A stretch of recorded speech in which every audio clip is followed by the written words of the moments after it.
And good evening, baseball fans across America on this wonderful Memorial Day. Happy to see you, everyone. How are we doing? A lot of familiar faces in the chat. Sean, Don, what is going on? Don, I want some pizza too, man. I'm absolutely starving. I haven't eaten anything all day. Seriously, I might actually go get some pizza. What's going on here? Brendan, what's going on? How are we doing? Wolfpack, Nexus, Eagles, hello. I can't get this name right. I don't know. Josh, can you help me out? Longy Raider. I don't know if I'm just not saying it right. I don't know. I was having trouble with it last night, but welcome, my friend. How you doing? Josh Newman, hello. Big Wheeze, IG2M. What is going on? How are we doing? Not Ryan is here. Adam Wetstein, what's going on? How are we doing? One of our newest members. Thank you for joining last night, Adam. Really appreciate that. Jared, what's going on, my friend? The Baltimore Orioles are here. Josh, the Baltimore Orioles are in the chat. Oh, my goodness. They are kicking the crap out of my Red Sox right now. You got to love it. But everyone, what's going on? Welcome to the week ahead. Hope everyone's had a good Memorial Day. Josh, how are you doing on this Memorial Day? I'm doing great, buddy. I'm glad to see the Baltimore Orioles are in the chat. I love seeing them here, especially when they're laying the smackdown on the Red Sox. Doing good. Good start to the week. Good weekend.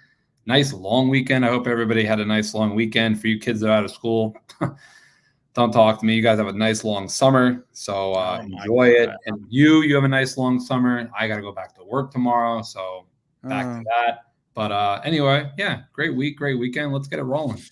Yeah, today was my first Monday in a long time where I almost didn't even know kind of what to do with myself a little bit. Like I woke up today and I was like, all right, let's go. Time to work on a video. Actually, I take that back. I actually had to wake up bright and early to go to to take some hitting lessons this morning. I wouldn't say lessons because I kind of know what I'm doing, but well, not really, but just kind of worked with a coach today, and man, I was dead. Why am I seeing a hitting coach? Why? Because I am playing in a couple of games this coming week. Tomorrow, I'm actually hopping on a plane to North Carolina, and I'm going to be playing with some other baseball YouTubers against the Burlington Sock Puppets and the Carolina Disco Turkeys.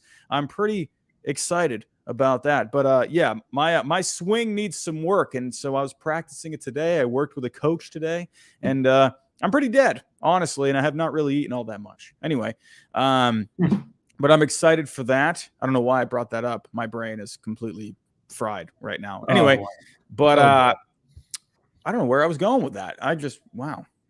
Whatever. Just lost my train of thought. Anyway, welcome to the week ahead. We're going to talk about some upcoming matchups this coming week.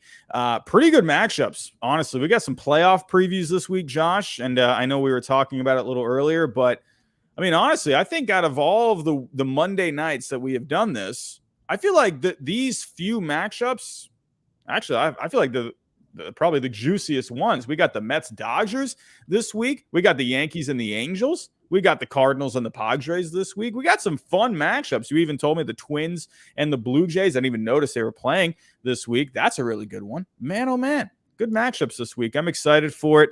But how are you feeling about the Yankees this past week? Where's your head at with the Yankees? You went to the game on Friday night. Tell us about the game. Unlike you, I am so full of food I can barely breathe. So I will definitely be manning the show, taking over the brains of the operation here. Please and thank you. So don't worry, guys, you're in good hands. But yeah, had a great weekend. This weekend was at the game Friday, Yankees and Rays. Yankees squeaked out a 2-0 win there. We had home runs from Carpenter and Glaber. Glaber hit a bomb way out to the left. Tyone had an amazing start, 8 innings, just shoved it to the Rays. And then we lost the last 2 games of the series, but I was not there for that. So I don't care. I was there for the game that they won. And you got some autographs. Yeah, cool thing before the game. We got there early. Obviously, the game started at 7:10. We were able to get in at 5:10. We were walking around the gift shop for a little bit, picking up something for my youngest son, and went out to the seats. And as we were going out to the seats, I saw some guys standing by the net by like where the Yankees would be warming up the dugout and not the dugout, the bullpen over there. Clay Holmes was signing autographs. Just missed him as I was walking down the steps. He's like, oh, hell no, I'm not waiting for that guy. So he just bolted. But got to see Clay Holmes. And then the big one that we got was Garrett Cole. Garrett Cole was walking by after doing an interview. He took a picture and everything. Yeah, Meredith Marakovitz, the Yes Network host there. And after his interview with her, he walked over and he was signing baseballs and all types of stuff. And my son stuck his hat through the net and he signed it, gave it back. And he was really cool, man. I'll tell you, there was a lot of guys, obviously a lot of adults that are trying to get stuff signed because, to get stuff resold or whatever the case is. But he was signing a bunch of stuff for the kids, which is great because that is 100% how you grow the game, because that makes the kids' day, makes the kids' life. Coolest thing that I saw down there when I was there was a guy next to me who actually had a Yankees, full-size Yankees helmet. And he had every single Yankees player from this team sign it except for Nestor Cortez and that's cool. Luis Severino. So he's waiting for those two guys to sign it, but had every single other player sign the helmet. That's pretty commitment. awesome. So great that's time. Game, that's really cool. Weekend, that your son, Garrett Cole. Yeah, that's a good one, man. Especially right on his hat too. Did you get a baseball sign by him, or was it just the hat? No, it was just the hat. I didn't have a ball with me. But we just snuck the hat through under the screen. He grabbed it, signed it, and I said, thanks, Garrett. I appreciate it. And he just shook his head and said, yeah, no problem. And that was our conversation. But shout out to Garrett Cole. That was super cool. I appreciate it, man. Yeah, and I like it, man, when the players, they definitely have some. I think a lot of people don't realize, like, these guys are busy around game time. They're working on their own thing. They're doing their own daily routines that they got to, they're at work, So when they take the time like that, to go out there, especially on the road too, in Tampa, you're signing for kids, hey, Garrett Cole, he tends to get a lot of flack, here and there for, some little things like yelling from the dugout or whatever. But hey, he's a good guy, man. Signing for all the kids. You got to like it. So, but let's get to the show. We got a lot to talk about tonight. We're not going to be able to go over MLB.com's power rankings or Fangraph's power rankings. We always kind of take a look at those and kind of give our thoughts on those. But hey, it's a Memorial Day. It looks like they took the day off today, which rightfully so. Hey, everyone should get the day off today, I think. So, but I'm sure their power rankings will be out tomorrow. Because usually MLB.com, they're, at least unless I didn't see it, but usually I tend to see it. So I'm guessing they'll come out with theirs tomorrow. But instead, I'm going to ask Josh. So I've had some people commenting on last night's power rankings. Hey, Dodger fans, I'm making you upset. I get it. I did not put the Dodgers at number 1.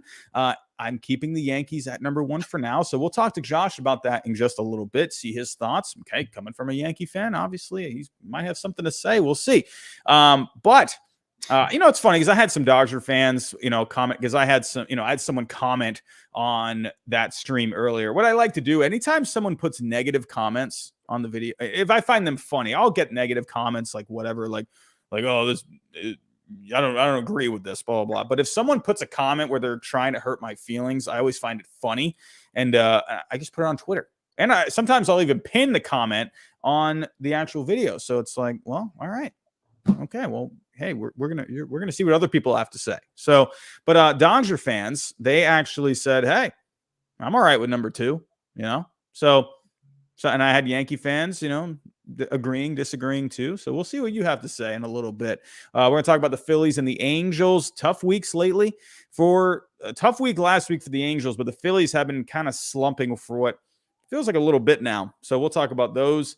And again, we'll talk about some good matchups coming up this week, along with some players to keep an eye out for. So let's get this started. Here we go.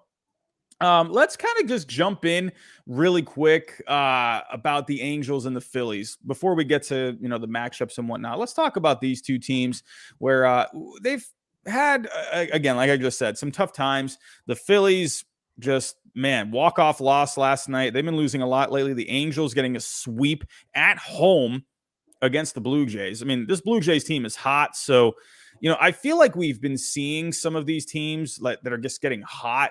And man, you don't want to go up like the Red Sox, one team, In particular, that's been a little hot lately. They're losing tonight, but good teams have come up against them, and they're just running right through them. So the Blue Jays are hot, ran right through the Angels this past weekend. What a great game that was yesterday. Josh, I don't know if you noticed this. Did you know that Bobby Valentine is doing the post-game show for the Angels? I did you not. know this? I did not. I did not know this.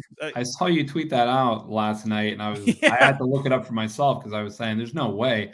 Honestly, I didn't even know Bobby Valentine was doing anything. I didn't know. MLB. I thought he was doing like a, what do you call it? I think he was like a high school or something, as like he was like this running the sports or so. I don't even know what the heck that guy was doing. I was saying last night on the power rankings, the last time I saw Bobby Valentine, he was on his bicycle with his helmet in Boston. Literally, the sun is setting on the horizon, and Bobby Valentine just pedals away, says bye-bye to the reporters, and literally rides off into the sunset. You could literally see the shadow of him just disappearing into the sunset and into the night. That's the last time I saw Bobby Valentine, back in 2012 after that horrific season. And then I'm watching the Angels Blue Jays last night, and it was a great game, back and forth game, man. That was a really good game.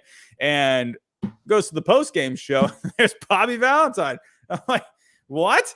What is going on? Why is Bobby Valentine at this desk? And I'm thinking to myself, did he play for them, or like did he coach, or like did he have any connection with the Angels at all? I don't know.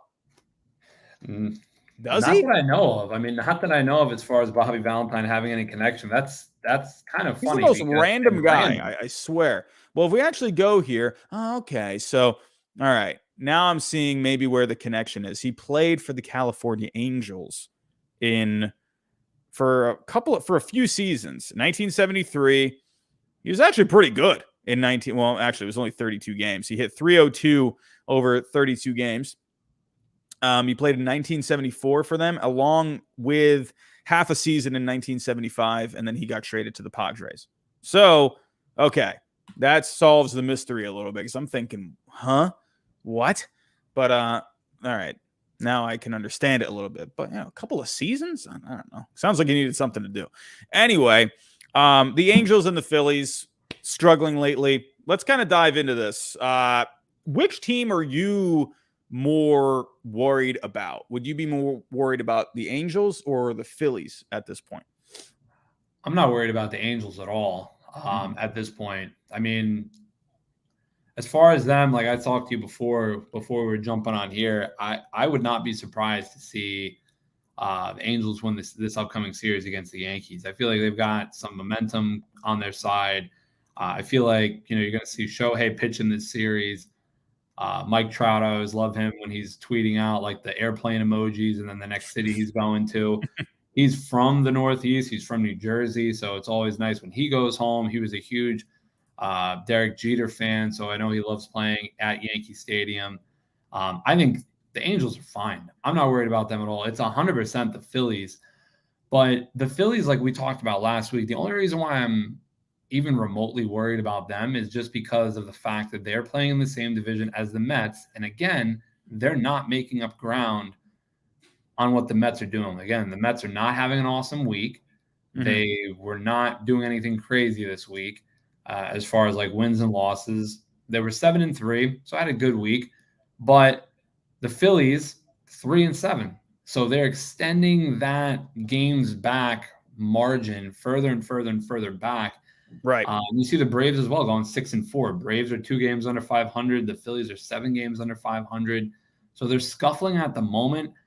That's why I'm worried. You don't want to have so much of a gap in between, the guys that you're trying to catch up to. Like they're a half game from being in 4th place where the Marlins are at, which is not good. And they're not playing. The other thing with the Phillies right now, they're not playing great at home, right? Which is tough because, a lot of teams struggle on the road. A lot of teams go on the road and they don't have the greatest road records, but they make up for it and they play well at home. The Phillies right now are 11-14 at home. They lost an extra inning game today against the Giants, which we're going to talk about that series here later. But they're just not getting it going. Like these games, like in order for them to get going, they need to win games like they lost today. a 5-4 extra inning game where, hey, we just get it going here and we squeak the win out. They're not doing that, and they have not done that this year. And that is the concerning part. Right. The Angels are not concerning to me at all, just because the only team that they're really worried about is the Astros. So if they can keep it going, like kind of keep neck and neck with the Astros, they're going to be fine. They're not worrying about the A's. They're not really. I'm sorry, your World Series pick, the Mariners, are not doing anything this year. No, not the World Series, American League Championship Series. Okay, sorry, Blue Jays for the World my Series. mistake. Well, they're not going to the World Hey, Series. don't let the Mariners get hot. Don't let them get up. They're not getting hot, so they're not worried. Don't let them get hot. Guys. Robbie Ray, man, he's going to start screaming eventually. They'll be back on track. They're not worried about those guys. But the Angels are not. I'm not worried about the Angels. The Phillies, that's the reason why I'm worried about them, just because they're losing ground and they're losing it at a quick pace. And they got to right the ship here quick. A lot of people saying in the chat, Girardi's got to get fired. That's not the answer. These guys got to meet up and say, hey, listen, this is not about Joe Girardi. This is about us. I agree. And that's definitely a big point that I'm going to make is let me talk about the Angels really quick. I agree. You know what? They've played great baseball. I mean, the Angels and the Phillies are, over the last couple of years, have been very similar. Good players, good talent, just haven't really been able to put it together. The Angels, though, this year, there's something different about this Angels team. The offense is clicking a lot more. Third in offense this year. I mean, right behind the Mets, who also have a great offense. The Angels are also hitting a lot of home runs. Look at that, 67 home runs. I believe that's tied with the Yankees for, first overall. So they're really, really driving the ball here this year. So there's something different about this Angels team. They've had these talented players like Trout and Ohtani, but they've always been kind of a middle of the pack offense when it comes to overall rankings. But this year, it's way more extended. You got Taylor Ward having a really good year. Anthony Rendon's been hitting a little bit more. They're just having more guys stepping up. Max Stassi yesterday going 4 for 5 with a homer. So the Angels, the lineup is just more complete, in my opinion. And they've kind of shedded some weight. You know, Pujols, Upton, they've gotten rid of those guys. And I think they're just having more guys just produce. And then the pitching, they have more starting pitching. They have more depth, and that's something they've really lacked. They're 9th overall in starting pitching this season. And the bullpen, it is doing better lately, but still only ranking 23rd overall. The ERA is fine, 4.02. The FIP is fine. You got Iglesias at the back end. He's been doing pretty good. So I'm not worried about the Angels really at all. The Blue Jays are hot team. They just ran into a buzzsaw. Yeah, they got swept at home. It happens. So new week, I think the Angels are going to end up being fine. Now, as for the Phillies, and as we can see here, the Angels still have some good percentages on their side, about right around a 50% chance to clinch a wild card, and then 60% chance. I don't know what the difference is here. Clinch, wild card, whatever. So about 60% chance of making the playoffs. So they have the numbers on their side here. As for the Phillies, and the way they come up with these is they look at the strength of schedule for the rest of the season. So the Angels are in way better shape. The Phillies, on the other hand, 7 games under 500. They have under a 25% chance to make the playoffs. So definitely not in their favor at all. I will say the Giants, they had worse odds last year, and then it ended up winning a franchise record in games. So not the same thing, just saying. But the Phillies, they're just having a tough time. It's the same thing with this Phillies team. I'm sorry, but these bats that they have in the lineup, this Phillies offense should be top 5. I don't know why it's not. I mean, this 12th is fine, but you should have double digits here when it comes to the offense. There's too many good bats here, especially with how hot Harper's been. These other guys are just not really stepping up for them. Castellanos has been good. Schwarber, the batting average is a little low. He's not doing what he was doing with the Red Sox. As for the pitching, the Phillies, they're 2nd overall in starting pitching. It's the same thing as last year. The offense is a little better than last year. The offense was usually in the 15 to 20 range, so they're 12th now. But I don't know. It's just reminding me a lot of last year. The starting pitching, 2nd overall. And then the bullpen is actually better than what it's been than what it's been in the last few years. They were always a bottom 5 bullpen, and now they're 14th overall. They're just not really coming up big in these spots. Let me actually just go take a look here at the clutch, where they rank here. The Phillies, if we take a look, they're 25th in clutch, so they're not really coming up in big spots. That's a problem. Whereas a team like the Padres, it's funny because the Padres, if we take a look here, Padres overall, their offense ranks 19th, right? But when it comes to clutch, they're the second best clutch team. And look how good the Padres are doing. That tells me that this Padres team, maybe I'm kind of stretching it a little bit, but I feel like this Padres team feels more together, I would say. For me personally, I think the Padres, they just seem like a more of a unit. The Phillies, I was actually taught when I was having some lessons today with the hitting coach that I was with. We actually talking about the Phillies a little bit. I don't know, it sounds ridiculous to say. I was having some hitting lessons today. God, I'm such a dweeb. But he was talking about this because he used to play in the minor leagues, so he's definitely been obviously around a lot of baseball guys. He was telling me, and honestly, it makes a lot of sense where he feels like there's a lot of egos on that Phillies team. Harper, as much as people may love Harper, that guy's got an ego out the wazoo. He is, we've seen how Harper's been before. We've seen him almost get choked out by Jonathan Papelbon. So they got a lot of guys. Castellanos is he's got a bit of an attitude. Look what he did last year, flexing on what's his face on the Cardinals. Forget who that was, but they got a lot of guys on that team where there's a lot of good players, but they just don't seem to be together. And and maybe I'm only looking at one piece of the puzzle here, but when I look at the Mariners last year, not a lot of people were giving them any sort of a chance, but they just came through in big moments. When I look at those clutch teams, I think of those teams that are just together and they have good chemistry and they come up big in those big spots and they rely on each other and they can count on each other. But with the Phillies, they're not doing that. They're 25th overall in clutch. They don't come up big in those spots. I don't know. I think there's a bit of a problem. And you said it earlier. I don't think it's a Girardi problem either. I think it's a player problem. I think it's just this. I don't know what's going on behind closed doors, but I just don't think this Phillies team has good chemistry. What would you say about that?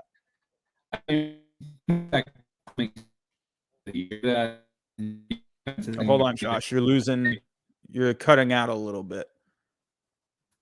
Can you hear me okay? Cutting out still a little bit. Check your internet real quick. All right. I think your internet's just probably resetting a little bit. Okay. I can hear you now. Okay. We can hear you. Just the video's a little choppy. Okay, you're good now. Well, good. There you are. Josh's beard is fake. Hey.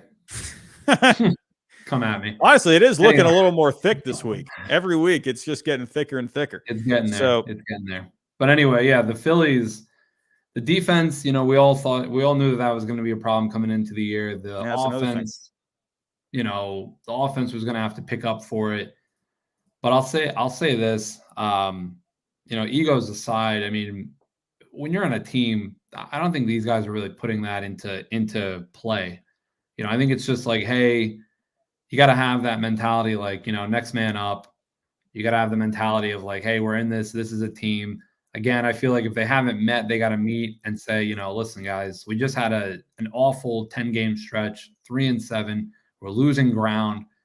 Let's get together. Let's get this rolling. We're better than this. Our pitching staff is awesome. They're not the ones that are losing this for us. It's us as a lineup, and they got to just get it rolling, and get on the same page. They have a great team. I mean, they really do. They really have a great lineup. They're just not producing. They're not doing it. Right. It's man. I agree. And then you said the fielding earlier. I just wanted to point it out too. They rank 26th right now in fielding. And I definitely think that is a bit of a problem. So they got bats for days. And because when you're lacking the defense out there, you're lacking those timely hits. You can have a good offense. You can have these guys putting up numbers. You can have guys, putting up good innings from your starting rotation. The bullpen, for the most part, has been good. But like you pointed out, the fielding, it's not quite there. They're not playing good defense. That doesn't necessarily mean you're going to be a bad team, because if you take a look here, the Giants, they're 30th overall in defense. So it doesn't necessarily mean you're a bad team. The Giants, I mean, hey, they're right there in the thick of things in the wild card. So actually, how are they doing in the division? They're 7 out, but they're right there for a wild card.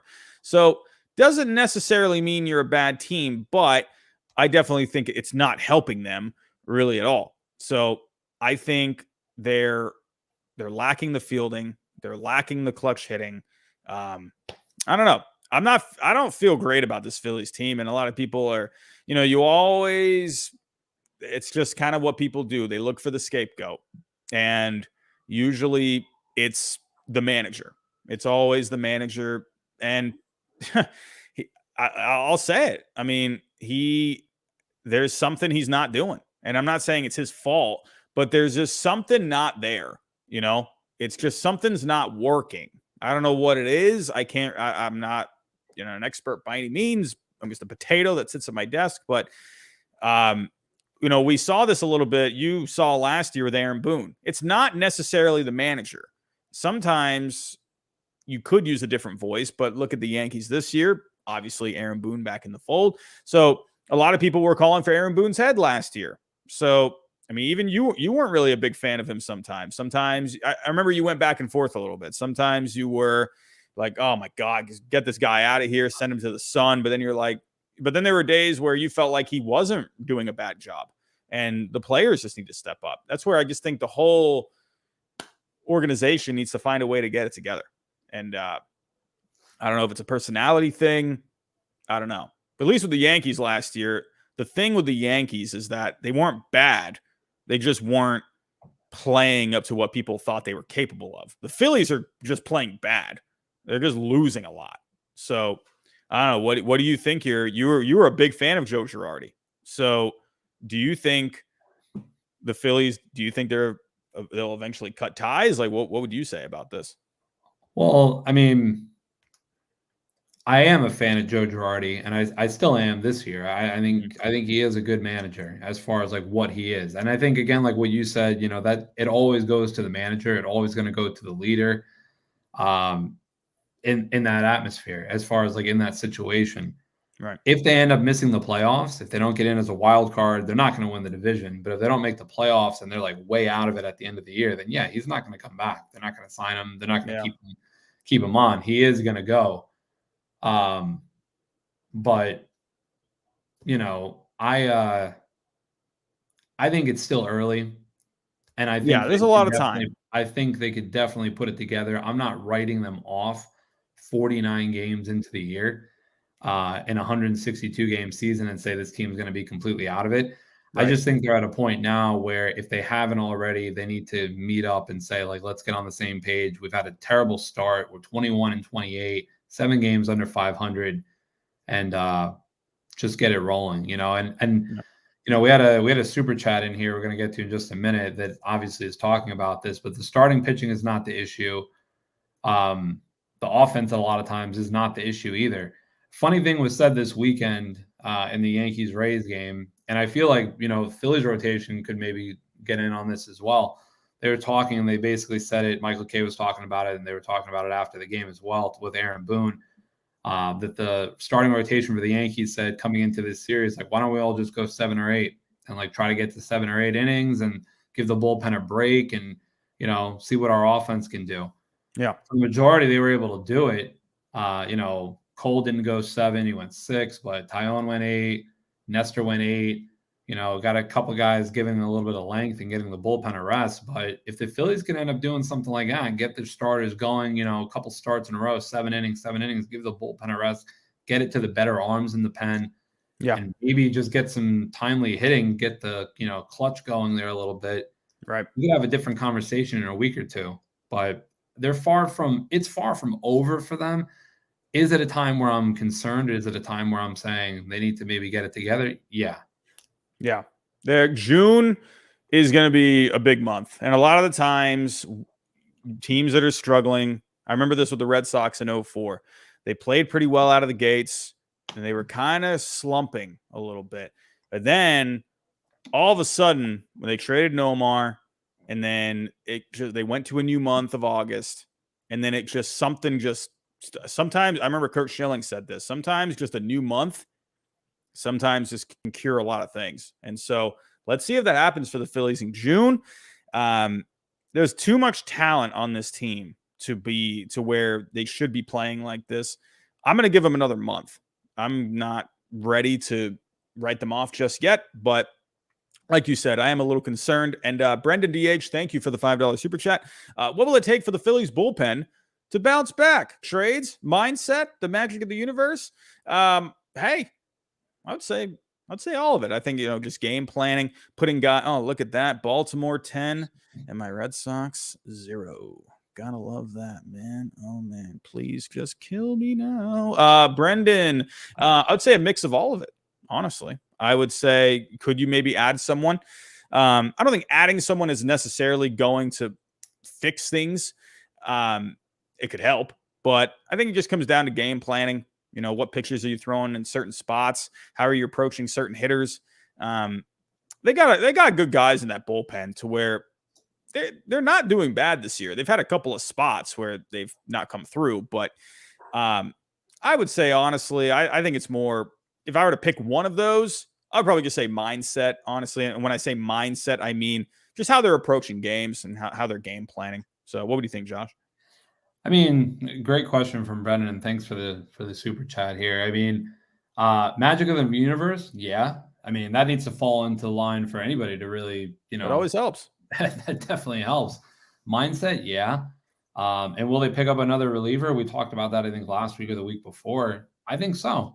But like you said, Robbie and Brendan, I mean, you take a look at the bullpen here yourself. I mean, they're not that bad. They've not had a terrible season. Knievel, not bad. Eflin as a starter has been good. Suarez as a starter has been good. Brad Hand has not been bad. Dominguez has not been bad. Alvarado, yeah, terrible. Familia, not bad. Brogdon, not bad. Falter, not bad. I mean, Nick Nelson, well, that's Nick Nelson, so yeah, bad. But, you grab one guy, you swap one of these guys out that's maybe not having the best season, or get one guy going. Again, we're early in the season. So these guys, hey, what is going on? Why are you getting rocked when you're getting rocked? What are you throwing that's getting rocked when you're out there? Just to figure it out, like that's the mindset part that I think really comes into play on this. Working with, having the bullpen coach have a little bit of a better plan, have the pitching coach have a little bit of a better plan. That's where these guys can talk to the hitters on their team. Like, hey, what am I throwing that maybe is giving you a hint that you'd be picking up on that you are seeing on your end? Right. But yeah. Corey Knebel. Yeah. Oh, sorry. Go on, Josh. I'm sorry. No, I was just going to say, I mean, I think a little bit of everything. I mean, it always takes a little bit of everything. They probably will go after another reliever via trade, but they've got good guys on the team. It's not like, oh my God, this bullpen's terrible. They need to just scrub everybody and get a whole new squad. If they grab one more guy and a guy like Nick Nelson steps it up and actually pitches like he can, then we're not having this conversation. Yep. And with Corey Knebel, he's been their closer this year, and he's been pretty solid overall. 3.15 ERA, 3.54 FIP. I will say with him, the strikeouts have been down. He's not striking out as many guys as he was last year. He's almost at around the same innings. So it's a pretty good comparison to this point. His strikeouts are down and his walks are up. So that is something where he's probably lacking a little control. He's not getting as much bite on some of these pitches. So Knebel is not bad, but he's not doing what he was doing last year. So we'll have to wait and see what ends up happening with this bullpen. Brendan, thank you so much for that. And we had another super chat actually coming in. Where did it go? Joe Hill. What is going on, my friend? Here we go. Solid day for Torque. with 3 hits. So hyped for Green's arrival.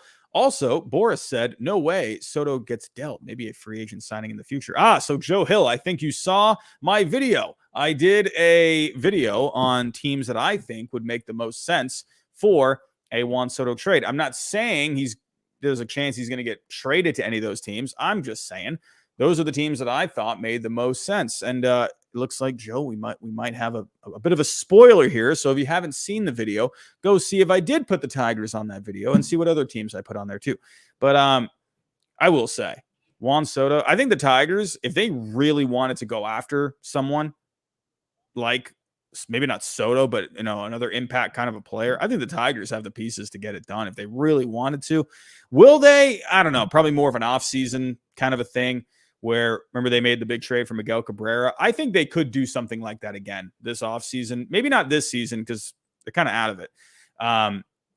But I definitely think if Soto is up for grabs, I wouldn't be surprised to see the Tigers jump in on that. And Torque, I think he's not having the season where I think people really excited about him. I'm not surprised. Obviously, this guy was the number 1 pick, the most ready bat coming out of that draft. And it's growing pains, man. When you're going up against major league pitching, I'm going up against in the batting cages today, 70 miles an hour, and I'm flailing at stuff left and right. And I can't hit a thing. I don't know how the heck these guys even hit a baseball in the major leagues. I have no idea. I don't get it. But Torkelson, he's good. He's going to make adjustments. This is just kind of one of those years for the Tigers where it was looking bright, but hey, you got to remember they're still far away. They're not there yet. So Torkelson, he's going to be good. Riley Green. Josh, if you were the Tigers and Riley Green was an option that you could send back in a package for Juan Soto, would you do it?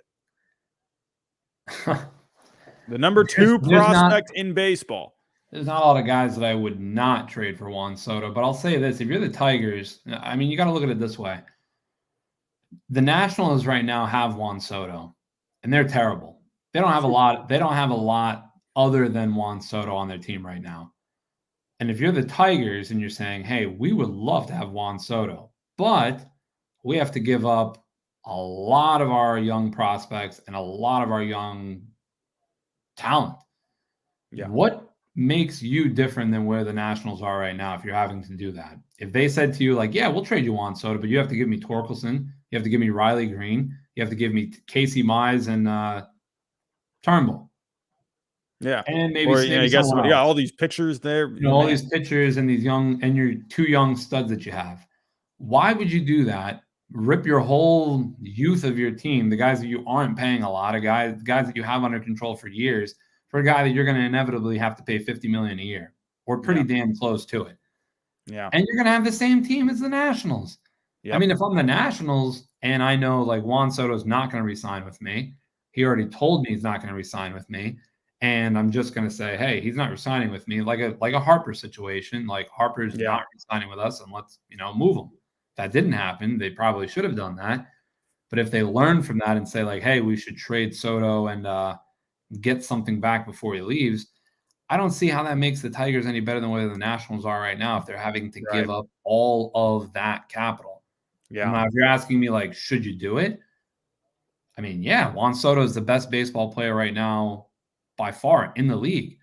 As far as his upside, as far as his like age with his upside, his value. Yeah, his value. Yeah. I mean, but no, you can't do that because then you're going to be giving up your whole team. You have nothing really for the future other than just Juan Soto. And do you really think you're going to win anything just with him? The Nationals aren't doing that. Yeah. I would say, like if there was a team right now, probably is not the best time to trade for Soto because he's just too expensive at this point. When you factor in his age and obviously the talent and obviously how much it costs to pay him year to year, the guy is an absolute bargain right now. Like he's, making to us obviously good money.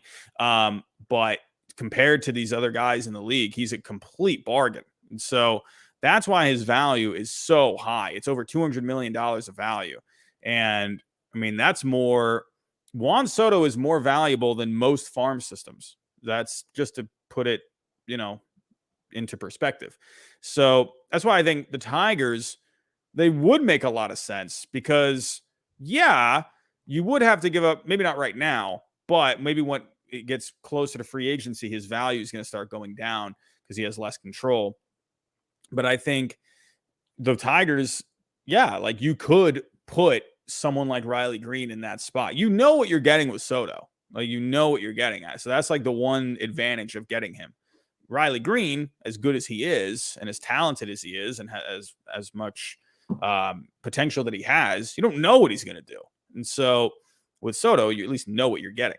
And I would also think too, I think it also would come down to would he sign with that team, kind of like what Mookie Betts did with the Dodgers. So I think that would have to be part of the equation as well. I don't think a team would want to give up that much and know that he's not going to sign. Yeah, why would they do that? So I think right now, I don't think he is going to get traded. It was a fun video to make just to kind of look at what, some teams could be in the mix or what teams would make sense, at least in my opinion. I think Soto, he's going to be with the Nationals probably next year. Kind of like the Francisco Lindor thing. You're going to start hearing his name, but it took him forever to get traded. And so I think it's going to end up being that. That's what I think. So, yeah. But all righty. I think Brendan, real quick, if you could bring up Brendan DH's comment, he makes a great point here. Chris Ilitch is a lot less likely to spend money than his father was. His father was getting late in age at the time where they signed Cabrera. They wanted to win another World Series or, have a better shot of winning a World Series with Miguel Cabrera when they made that huge trade and the huge contract extension. They were like, hey, Miguel Cabrera, he could lead us to a World Series. Let's lock him up and throw a ton of money at him so he doesn't leave. And we just have him here for his life, the rest of his life. I don't think his son's under the same thing. The father obviously has passed away now a few years ago. Right. I don't think the team's willing to spend that kind of money, $50 million a year on Juan Soto, plus give up the farm in addition to that. So I think that's a great comment there by Brendan. Yeah, absolutely. And again, it really just comes down to the philosophy of how the organizations run too. Teams are different now. They're just not going to be, they're not going to be George Steinbrenner anymore. They're not going to be, like these other guys that have just been like, yeah, go get that player, right? It's different now. It's more analytical now. There's more algorithms in play now. There's just different ways of just doing things now. Now, when Steinbrenner was around, as a Yankee fan, I mean, I'm sorry. Like it made the offseason so juicy at that time. When the Yankees traded for obviously A-Rod, that was big. And then I remember when they got Randy Johnson. Like, I mean, the A-Rod thing was just a complete soap opera, from start to finish. But man, when they got Randy Johnson, that was just like, oh, okay.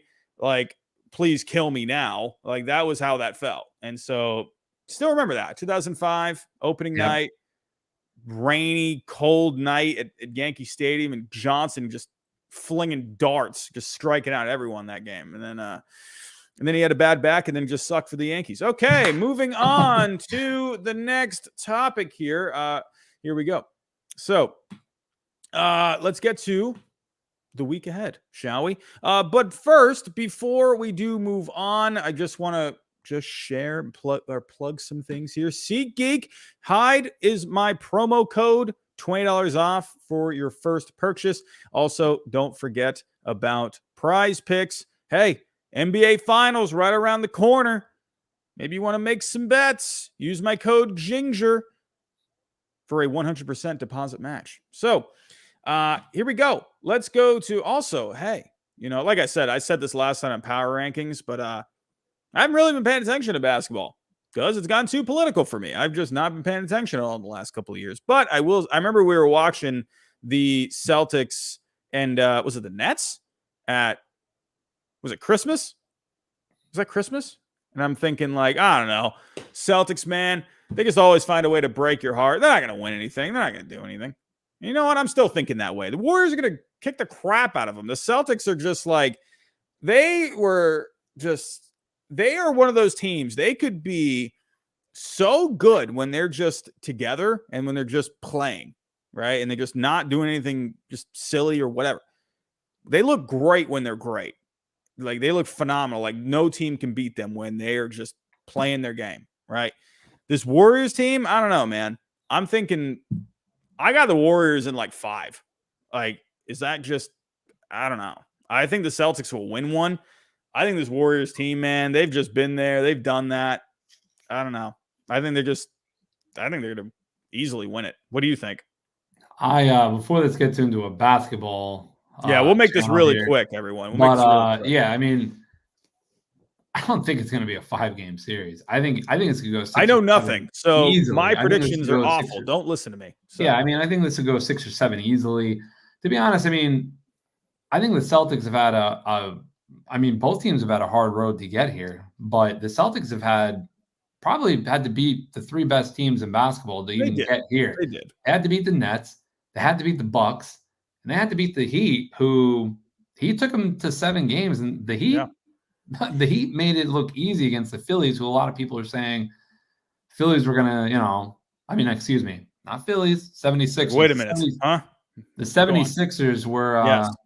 they were favored to go to the finals. They were favored to go to the, conference finals. And they beat up these 3 teams. So I don't think they're going to just get pushed over here against the Warriors. That being said, Boston sucks, go Warriors. But that's just me. So, But I don't know. Obviously we've seen what this Warriors team has done in the past, and they're just such a good team, And the Celtics, they got to 7, but we saw just this Warriors team, man. They just got there like with ease. Like, I don't know, what was it, a sweep against the Mavs? I think. no, Was it 5 games?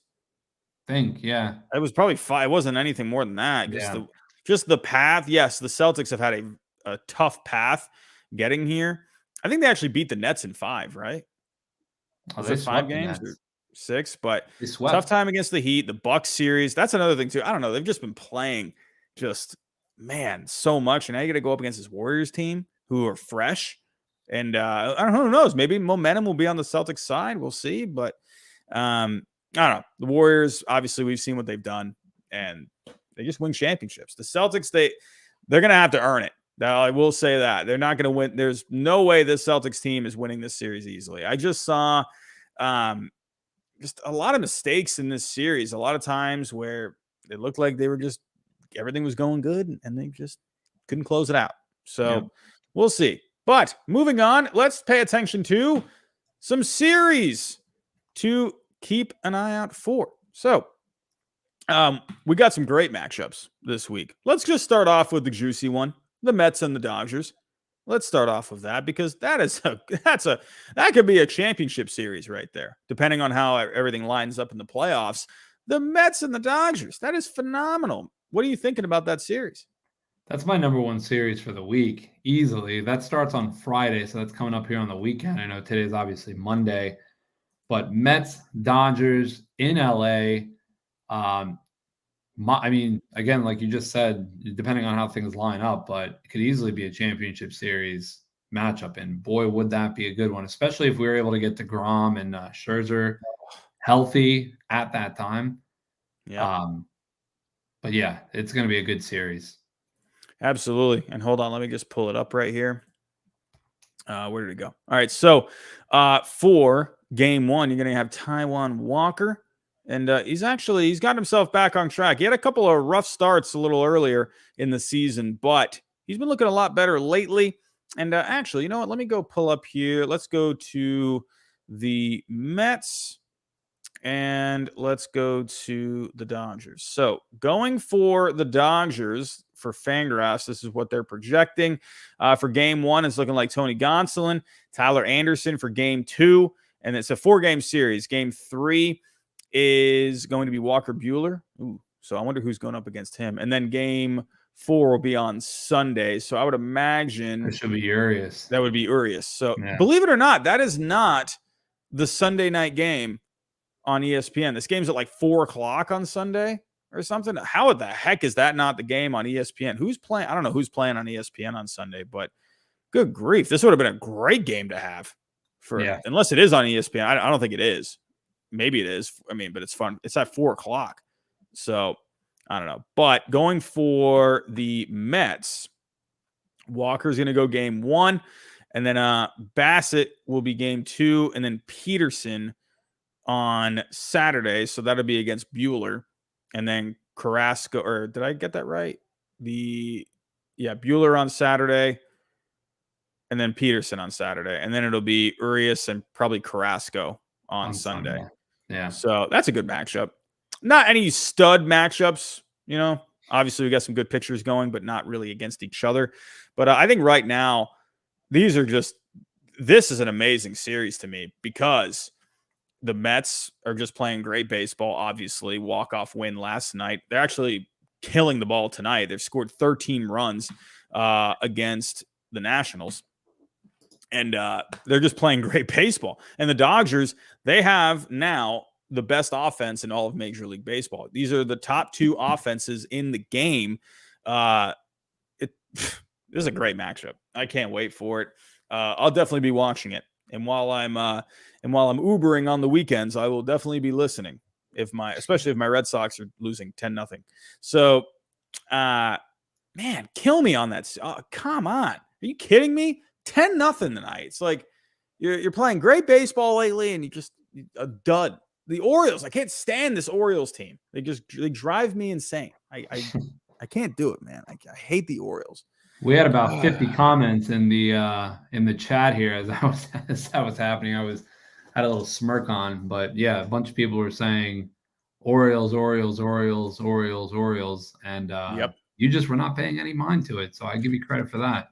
Oh, yeah. I'm glad I didn't, because I would have just lost it earlier. I had some time to breathe. So, but I don't know. I was saying, man, not to just get too into the Red Sox here, but I don't know. They played great. They were on a hot streak, but they just dug themselves such a hole. We talked about this before we started, and they just dug a hole. And it's like, I don't know, man. Getting to that 500 mark is like, it's such a mental thing, in my opinion, and then getting over it. And it's, you're losing 10-0 to the Orioles. It's like you get so close and then you just fall back.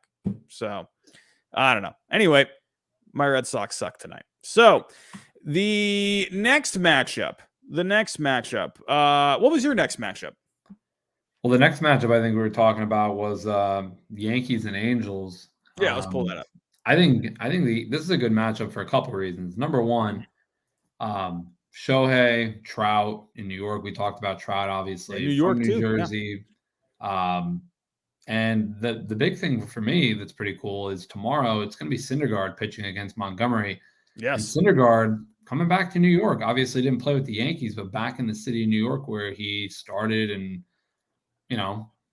pitched for all those years with the Mets. So his first time pitching back in New York since leaving to go to LA. And I love his little Twitter disputes back and forth here with the Mets, because he had I forget who it was, but yeah, when it was Detmers who pitched that no-hitter, and there was a somebody from SNY tweeted like, oh, blah blah blah, real no-hitter. Yeah. And he was real quick to respond. I love Noah Syndergaard on Twitter. So if you're not following him, you should definitely check it out. He is very quick with the snapbacks and letting people know what's up. So I like him for that. But that's going to be a good matchup. Syndergaard, Montgomery, interesting to see, because, we just were talking about, are you panicking with the Angels? I'm not. Like I said, I could easily see them taking this series against the Yankees. I could see that happening. I mean, I'm hoping it doesn't, but I could definitely see that happening, see that being the case. We got Montgomery, Nasty, Nestor, and Tyone. Nice little 3-game series, but we'll see. Yeah, and then Syndergaard tomorrow, and then Detmers, and then Ohtani on Thursday. Remember when Ohtani went to Yankee Stadium last year, and man, it was just a show. Do you notice the difference this year with Ohtani? Last year was just, he was just out of his mind, and like everything he did was like a story. And then I remember him going to Yankee Stadium. It just felt like a big deal, and now it's like, you're not really hearing much about Ohtani. That was the game. I want to hear more about Ohtani. He's fun. Yeah. I like hearing about him, man. That was the game where he got lit up, and they had to make that off-season rule, because he literally got lit up in the first inning, and he wasn't able to hit the rest of the game.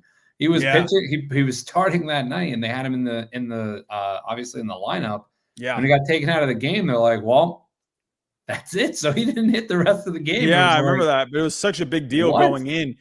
And man, got had the All-Star game and everything.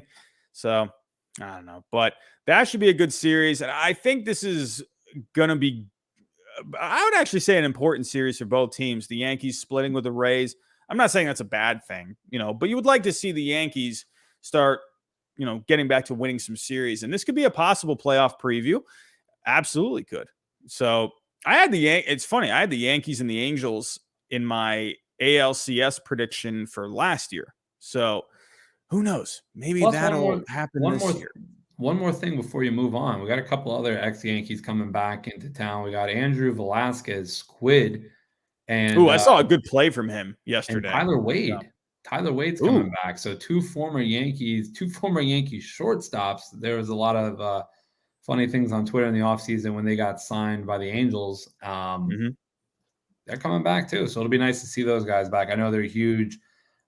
They're huge. Wade was at Judge's wedding in the offseason. So a lot of ties still back with the team for those guys. So it'll be nice to see them back in New York also.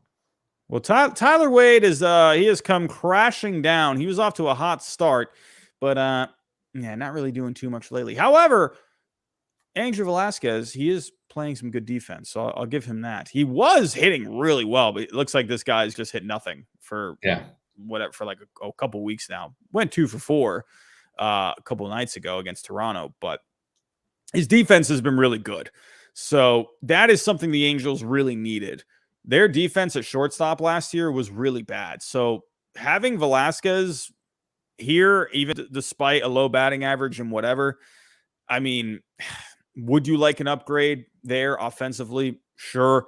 But I think at this point, the glove, he made a great play against the Blue Jays yesterday. So I think with Velasquez, man, I think it's just fine that he's there. So, but hey, former Yankees coming back into town. So I'll move on to the other matchup that it could be another playoff preview. Absolutely could. It starts, actually, no, it's going tonight. It's going tonight. The Cardinals and the Padres. Let's actually check in on that game. It is over. Cardinals won 6-3, but this could definitely be a playoff preview. Let me share the screen here. But yes, Cardinals getting the game 1 win. Padres were able to tack on one late, but in the end, the Cardinals walk away. Gorman, look at Nolan Gorman, man, hitting .387 since being called up. And he's been very good. 31 ABs so far, a couple of home runs, 7 RBIs, 472 on base. Look at that OPS, 1150. Good grief. Nolan Gorman's been fantastic for the Cardinals, and their offense has been really good lately. So I think Gorman in this lineup has just helped extend it, and it's taken pressure off some of these guys. And Paul Goldschmidt, can we please somehow get Paul Goldschmidt into some MVP talks here? I mean, I know it's early, but he's just hitting really well this year. Look what Paul Goldschmidt's doing. You don't ever hear about him. The guy's hitting .352. He's got a .418 on base, over 1,000 OPS, 11 homers, 42 RBIs. Are you kidding me? Let me actually pull up here. That's just what he does. That is what he does. He is literally the guy that nobody talks about. He goes out there, he just rakes and picks it at first. And he's just quiet. He's out there in St. Louis. He was out in Arizona early in his career, and he doesn't get the love that he should because he is one of the best in baseball easily every single year. And speaking of the best, as of right now, Paul Goldschmidt is actually, according to Fangraphs and their algorithms, he is the #1 offensive player in all of baseball right now. His Fangraph WAR is not going to be higher than some of these other guys because his defense, first basemen are never going to be rated well by Fangraphs because they see the position. It's not a very important position. So first basemen are always going to get hit pretty hard when it comes to the Fangraph WAR. But as you can see here, the offense has just been phenomenal. I think this guy absolutely should be getting some MVP votes in the National League. I mean, he is completely right there with guys like Manny Machado. I mean, look at Freddie Freeman quietly just going up those rankings too. He's been hitting extremely well lately. But a lot of American League guys at the top here. Jose Ramirez, man, first to 50 RBIs in the major leagues. Jose Ramirez, man, it's my MVP pick. Jose Ramirez, can you please just start picking it up, please? But right now, I mean, in the National League, you saw Nolan Arenado there, but he's come back down to earth. He was red hot to start that season, but now Paul Goldschmidt has essentially turned into their best hitter. So Yeah. I definitely think Goldschmidt should get some MVP votes. But as for this series, it's going to be a good one. Cardinals winning the first one today. And actually, really quick, who else produced today? Goldschmidt did well. Gorman did well. Edman had 2 hits out of the leadoff spot. But that's pretty much it. As for the pitching, I don't know who Naughton is. I'm guessing he opened the game today. So he's usually out of the bullpen. So it was a bullpen game today for the Cardinals. And then Martinez pitched okay for the Padres, 6 innings, 3 runs. But yeah, that Padres offense, man, if they're within a run, you can't count out the Padres because they're a very clutch team this year. But when you're down by 3 runs, I'm not sure what the stat is of them losing and more than if there's a deficit of at least 3 runs. I'm not sure what their record is with that, but they need to score more. They need to be more in games. So they can't rely on the clutch hitting all the time. I think they're gonna have to get another bat. That's just me. But looking at game 2 here, so let me pull up really quick the Padres and the Cardinals. Let's share the screen yet again. Okay, so the Padres today, you had Nick Martinez. Tomorrow will be Blake Snell, and then Yu Darvish on Wednesday. As for the Cardinals, we are going to be seeing here, Adam Wainwright going tomorrow, and then Dakota Hudson. Wainwright and Snell tomorrow. That's pretty fun. I like that matchup. So, but how are you feeling about this series? I think this could be a playoff preview for sure. What do you think? No, I think for sure. I think it's going to be interesting this year in the Central. We haven't talked a lot about the NL Central today, and we haven't really talked a lot about them in the past, but the Cardinals and the Brewers, I'm telling you, watch these two in the Central from now until the end of the season. They're going to be neck and neck, back and forth, just who's going to win the division. Right now, obviously, it's the Brewers. I know you were talking earlier, like what I feel about the power rankings since we didn't have Fangraphs or MLB. The Brewers are definitely in the top 5 as far as power rankings. Yeah. I would have them at 4, arguably, if it's my own power rankings. Yeah, I had them at 4. But, I think it's a great matchup. Again, the Padres, they tweeted out a picture last night of the pitching staff. They had 3 of the guys just sitting there and just saying, this is a vibe. Like they just look like they look like they're just having a great time, a great team. I really am interested to see would have loved to have seen where they would be at right now if Tatis was not hurt, if Tatis was on the team. Because I know they got, Park over there at shortstop, but that's not Tatis. He would bring a lot of excitement and a lot of energy to this team that they already have. But that would be awesome if he was there, but he's not. But I love the matchup. And you just were going over the pitching matchups that we have. Wainwright still out there just dominating. Gonna love to see it. So this is a good matchup. Speaking of Adam Wainwright, MLB nerds on Twitter, where are you? I think you said that there were 80 pitchers that were better than Adam Wainwright. Please, MLB nerds, please, where are you? I need to have this conversation with you. Are you there? I don't know. Adam Wainwright, I guess 80 pitchers are better than Adam Wainwright. I don't know. I heard that. He was talking with Giraffe Neck Mark. I literally heard him. He's like, yeah, I can think of like 80 pitchers that are better than Adam Wainwright right now based off of projections and, everything else. I'm like, what the heck is this guy talking about? I'm like, has he ever watched a game in his life? I'm sorry. MLB nerds, just, oh my God. I love you, my friend, but kill me. Anyway, moving on. Let's, you had one more series that you wanted to talk about. Yeah, the last one that I was going to say, we were talking about earlier, 2 series I'll touch on real quick. The series that we were just talking about, we were talking about the Phillies earlier. It's going to be a good matchup, Giants-Phillies. I think Phillies lost the one tonight. I don't know. They got to get it together. Yep. You hope that a loss like this tonight it just kind of maybe jolts them like, hey, that's a game we should have won, and maybe turn it on if you're a Phillies fan or if you're looking at the Phillies to do something. The other one is Twins Blue Jays. Twins Blue Jays at the end of this week. It's also starting on Friday. They are in Toronto. The Twins are looking good.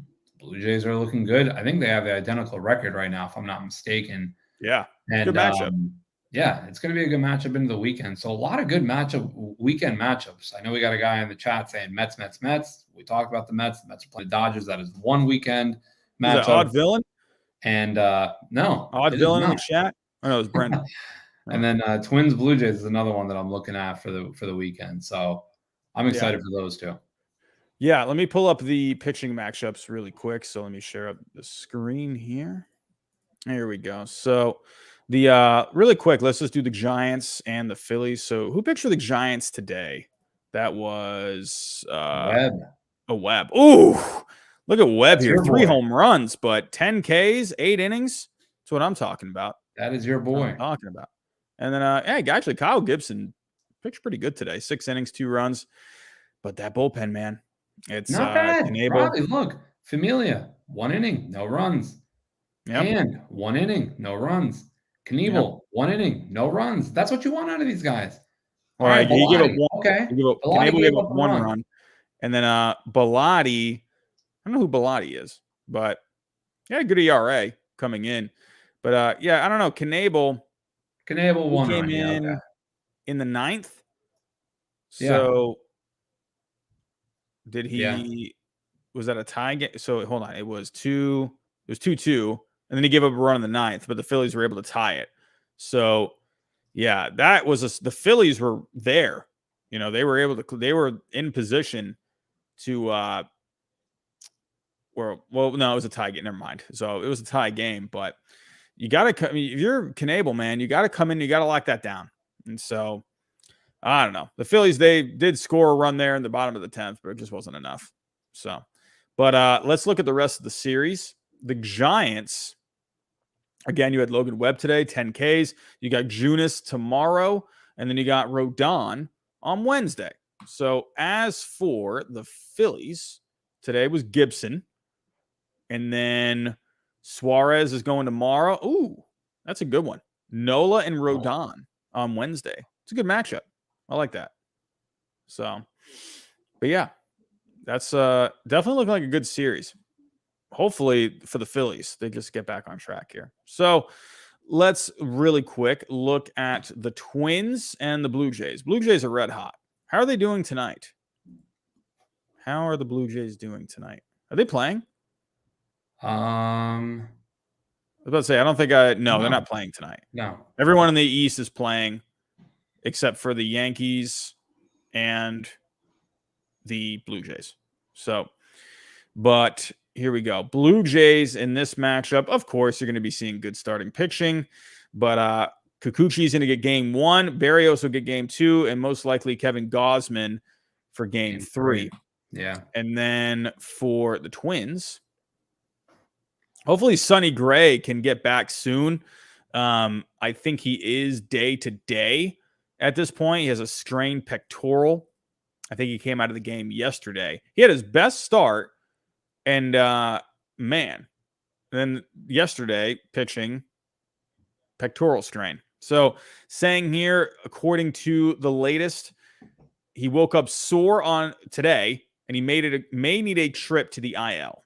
So that's a bummer for Sonny Gray because he had a really good start. If we go to his log, he had an 80 game score against the Tigers earlier this week. He went 7 innings, no runs allowed, struck out 10. And then he was actually doing good yesterday. He's 6 innings, 1 run, 4 Ks, 71 game score. And man, that's a bummer.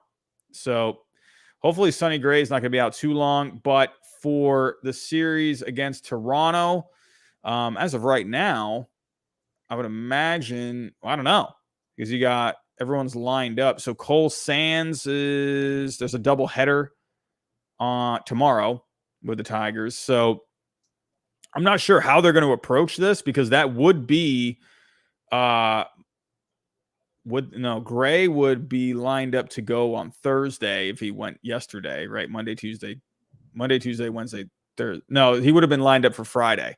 So I don't know how they're going to approach it. Are they going to move some of these guys around? But yeah, I don't know. So I would imagine Bundy is going to get game 2, and then Smeltzer would get game 3. So I think for the Twins, man, I mean, we've talked about this, but I was saying this last night on the power rankings, but especially now with Gray, I mean, I don't think he'll be out that long. I've seen pitchers have, pectoral strains before, and they don't seem to be really, maybe they miss a start or two. I don't think it's going to be a big issue, but he's always been for the most part, he's been pretty durable. But I think we're going to have to see the Twins be on the lookout for some starting pitching. That's what I'm thinking. I think Montaz is the guy you got to go after. That guy's he eats innings. I would say him or Castillo, one of those guys that can eat innings. And I don't know, man, because their starting pitching, it's been good, but I feel like it lacks a name, if that makes sense. Like Gray is good, and some of these other guys like Joe Ryan and Ober have stepped up. Archer, he hasn't gone more than 4 innings, so. I mean, are they even going to stretch Archer out like any further? Because he's always going like 4 innings.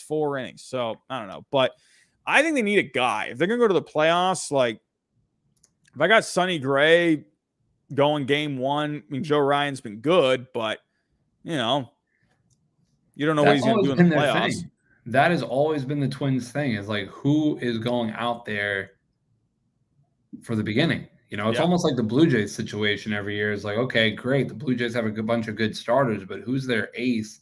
Yeah, it's going to line up against the other team's ace. Right. And I mean, I'm not saying that every team needs an ace, because you don't necessarily need an ace. I mean, if you had a good staff, staff full of good guys, but they need one more guy. I mean, Paddock was that guy. Yeah. Unfortunately, he's injured, but yeah, that's when you got to go out and grab someone else. I mean, I think they will. Don't go out and make the moves that they made in the offseason and just say, well, let's see what happens. No, you go out and make those moves because, hey, we want to do something this year. So right. And you know what's going to happen with Correa. So word is that he's probably going to lean towards opting out. So and he's not doing anything this year. So if he's going to want to opt out, he's better get it together. He better get it together, because he's not. He's been a little hot lately, but he was hurt there for a little bit. He was slumping before that. He's gotten his numbers up a bit, but you never know with Correa staying on the field. You put pressure on yourself with these kind of deals. I mean, I know he has the opt outs after every single year. He could literally just stay in Minnesota. He doesn't have to opt out, but. You put pressure on yourself just saying, all right, I'm going to kill it here in Minnesota. And then you're off to kind of a slow start relative to his past with the injuries, with everything else. And then you're in Minnesota. But I'd like to see him get it together. I'd like to see him really push this team, because that's what they got him for. That's what he signed there for. That's what they got him for. So I'd like to see him. I know he's got COVID. I know, Adam. But I was about to say that. I forgot. I saw that earlier. I'd like to see him get it together. Besides the COVID stuff, that just happened. I'm talking about before that, and I'm talking about when he comes back. So when he comes back, I'd like to see him get it together, and he has not had the best year so far. Yeah. So, but I think the Twins, they're in position to go make a trade. Not now, but by the deadline, I think you'll see it. So, all righty, let's move on here to our final segment, and we're going to talk about some players to keep an eye out for. These are our predictions for players of the week. You're gonna laugh at this. You're gonna laugh. So we talked about it before we went live, and you said, I think you got swept. No, I did not. I somehow, some way, won the pitching matchup last week. Somehow. According to game score, because that's what we're going off of. We're going off the game score. Now, here, the players that I picked. So you went with Hunter Green and Aaron Judge, and I went with Zach Eflin and Josh Naylor. Okay, well, Judge definitely won that. Naylor, yeah, he didn't really do anything. Judge stayed hot. The pitching matchup, though. So let me share the screen. Man, oh man, I got lucky this week. So, Man, Hunter Green had some run support. Let's talk about yes, that real quick. Cincinnati scored 20 runs in I his know. game. He went 5 innings, gave up 5 runs, and he didn't have to do much more than that. He had 20 runs of support at the time when he left the game. Yes. So the difference, this is why Hunter Green, he only had a game score at 24. The big thing, he gave up 5 runs, but he gave up 3 home runs. Yeah. And that's going to affect your game score a lot because as a pitcher, that is something that you control. Yeah. Right. Giving up the home run ball. That's like a big thing with FIP, right? Because FIP, it doesn't really rely on the defense very much. But if you're giving up home runs, not really striking guys out, walking a lot of guys, your FIP is going to be terrible. So the game score, 24. I think the big reason there, he did strike out 6, but he gave up 3 home runs. But as for Zach Eflin, edging him out in game score, 32 to 24. He gave up 7 runs. This is definitely debatable, but we're going off game score. I'm sorry. 6 innings, 7 runs, but he only gave up the home run. Only gave up 1 home run. And then the walks, he gave up 2. Hunter Green also walked 2. So, hey, I'll take it. Recount. And, we need a recount. Yeah, we tied for this week. So that's not possible. Well, Fangraphs, no wonder you're off today. This is a joke. I need a recount on this. It's pretty bad, but just playing by the rules. So, yeah. What is the score now? I think it's now 6-4. Yeah, I believe you're still staying in there. If you sweep me 1 week, I just need 1 week. I just gotta sweep. I gotta stop with these cute little picks. I just gotta go with banger players because guys I gotta go Paul Goldschmidt. I gotta start picking these other guys. Yeah. And instead of just getting fancy, trying to go, I'm done. I'm done with it. The throat. But so the guy that I'm going to go with this week, I'm going for the throat when it comes to the offense. I'm not good when it comes to with the offense, but with the pitching, I've been all right. The offense, though, I'm going JD Martinez this week. The guy is just off the charts. How did he do tonight? Probably didn't hit anything tonight, knowing my luck. Nobody hit anything. God. How did JD Martinez do tonight? I was getting ready for this, and I saw they were down. I'm like, you know what? I'm not watching this game. 0 for 4. So he's off to a good start for you. Can we get – I hate it here. Jesus. Nice 0 for 4 for you. Well, all right, JD Martinez, thanks a lot. Off to a great start. Who is your offensive player for this week? I'm going to go with a guy who did something tonight and who I swear I was actually texting one of my other baseball friends before this, and he sent me the clip. If you guys haven't seen it, the Nick Castellanos home run clip. I swear this guy is a magnet for these amazing home run clips where guys are talking about something serious and he hits a home run that makes them just stop in the middle. The funniest thing, and just completely change course of the fact that they're talking about something serious and he hits a home run. But he did it again tonight. He hit a home run. Nick Castellanos is my offensive player for the week that I'm going with. He has actually been pretty hot here lately. Had a good game tonight. The last 3 games, he's looking good. He, again, as we talked about, he is going to be a huge catalyst for the Phillies turning this around. So I think he's going to have a good week. And Castellanos with a deep drive to the left. So did I say that right? Is that how the quote was? Yeah. That's so funny. Yeah. I always see it I'll see someone like just putting something random or something or whatever, like just talking about whatever. And then all of a sudden it just says, and Castellanos with a deep drive. I'm like, it literally kills me every single time I see it because it's when I don't expect it because I don't see it very often, but sometimes I do. Foolish Baseball has done some pretty good ones with it before. So, but as for the pitching, this is where I have somehow found ways to just win on the pitching side consistently. I'm going to go with Tyler Anderson. Tyler Anderson has been really good for the Dodgers. He's been under the radar. He's having, I'd say, his best season overall. He's just been throwing the ball, man. Taking a look at Tyler Anderson really quick. Let me share the screen. I talked about him last night. Man, look at that ERA. 2.9 ERA, 3.26 FIP. He's just pitching great.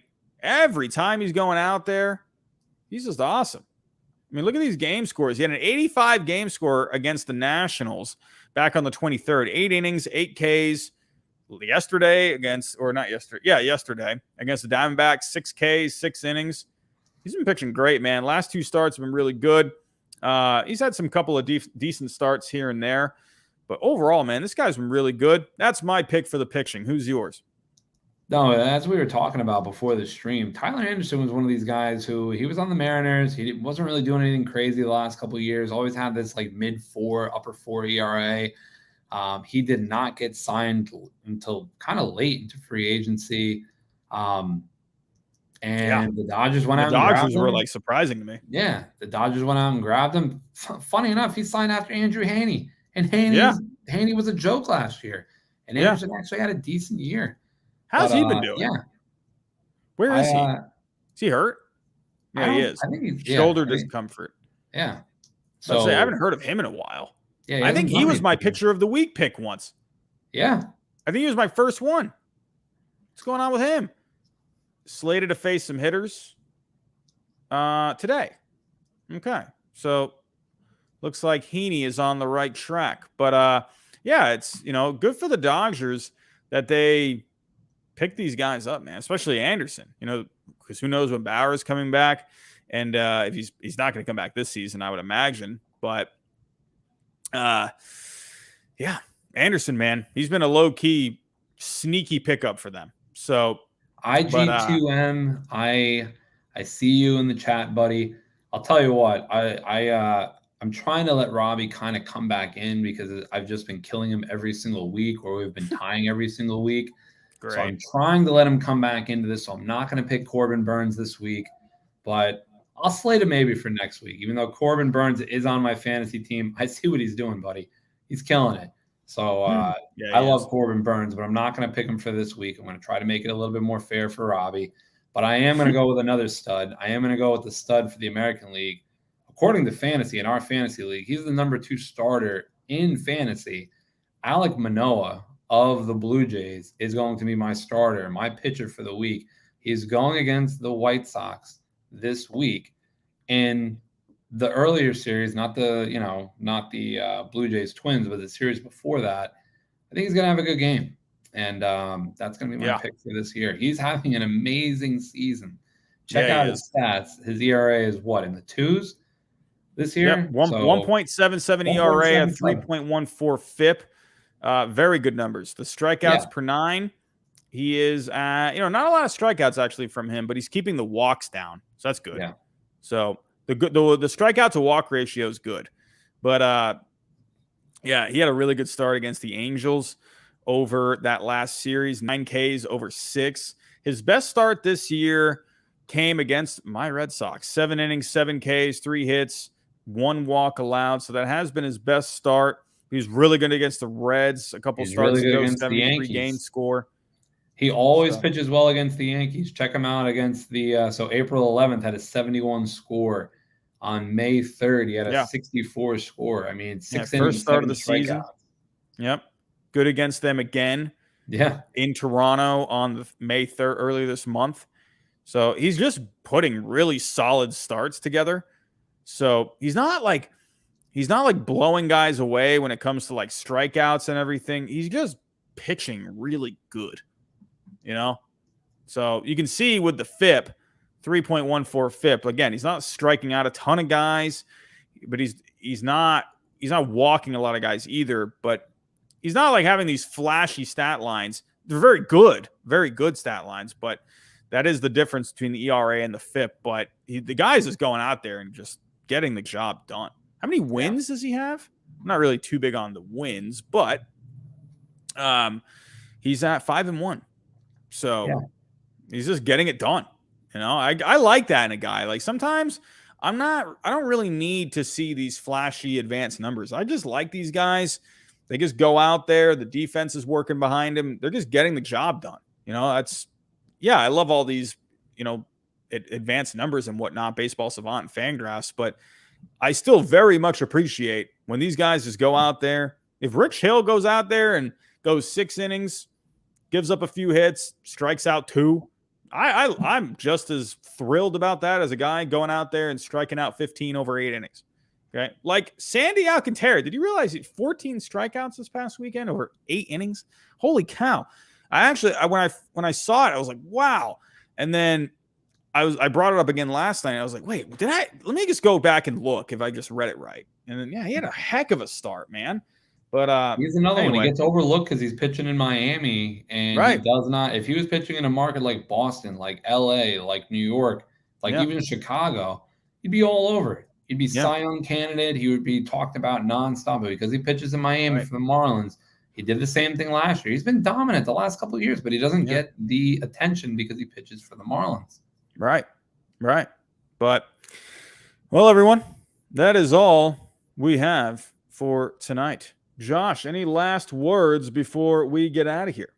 I'm going to agree with one comment in the chat real quick. I don't want to open it up so much, but McLovin, I agree. If the Mets can survive this upcoming month from hell without Scherzer and DeGrom, I think they take the division.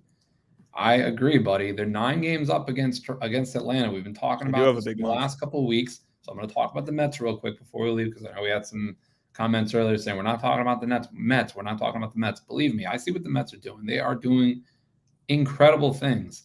And again, as I've been talking about since the first stream that we've done this, they've got a great manager at the helm. We're talking about Girardi earlier in the chat. They have a great manager at the helm, Buck Showalter.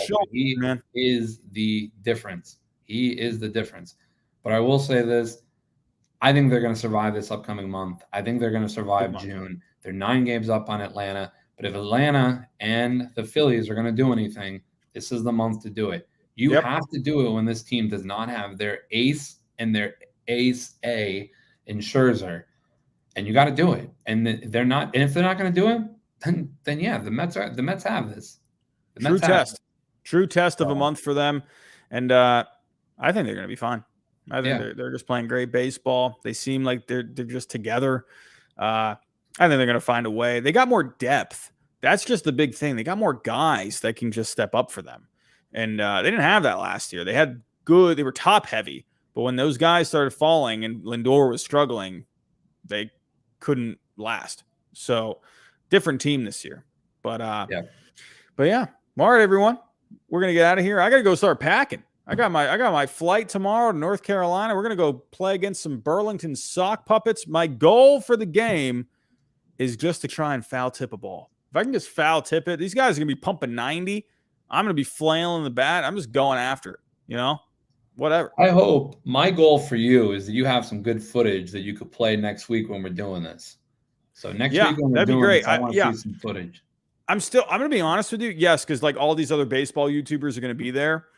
I'm going to be honest. I don't know what the heck to even do. I'm not really much of a vlogger. I've never really done that. I don't know. Film it. Get some video. I want to break down your swing next Monday. That's my goal for next Monday. Oh, yeah, absolutely. See some Robbie Hyde swings and hopefully some contact.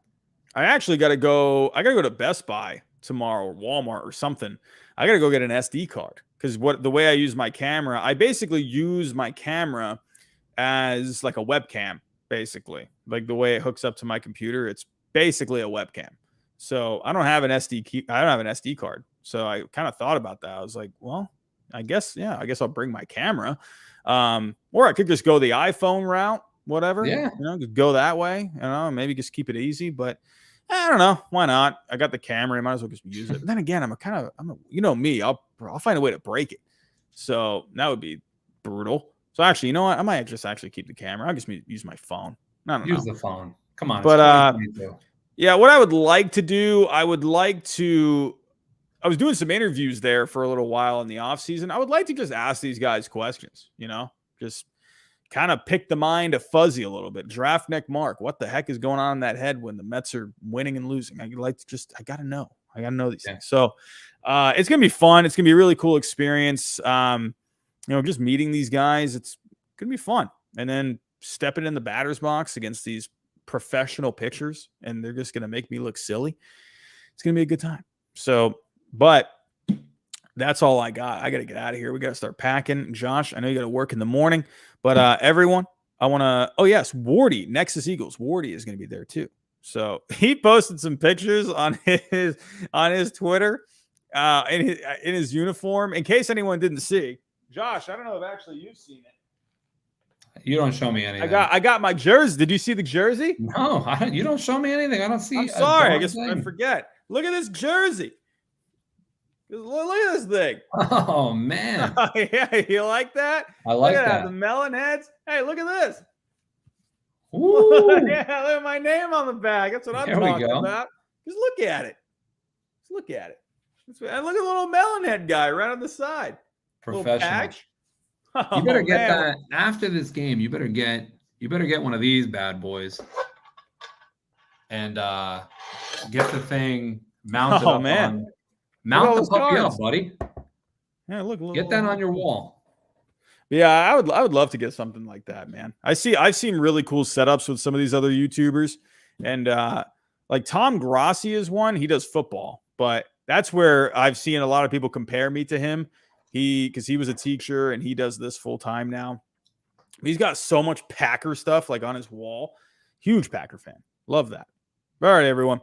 I'm gonna get out of here. Josh, have yourself a good night, my friend. And everyone in the chat, thank you for stopping by. Appreciate it. And really quick, before I do get out of here, again, I will be in North Carolina tomorrow. So I don't think I'm going to have the time to really work on videos. Hot takes. I don't know. I don't think I'm going to be able to do it. If I'm in my hotel room, maybe I could do it. I don't know. It would be, I don't know. I probably won't do it, to be honest with you. It's just going to be, I'm sure something's going to be going on. I don't know. So I'll probably say for now, man. Enjoy the time. Take some time off. Everybody in the chat understands, man. Like, don't feel obligated to make videos. We're looking forward to when you come back. I want to see some swings. I want to see some pictures. I'm going some stuff there. We're going to go for it. So, all right, everyone.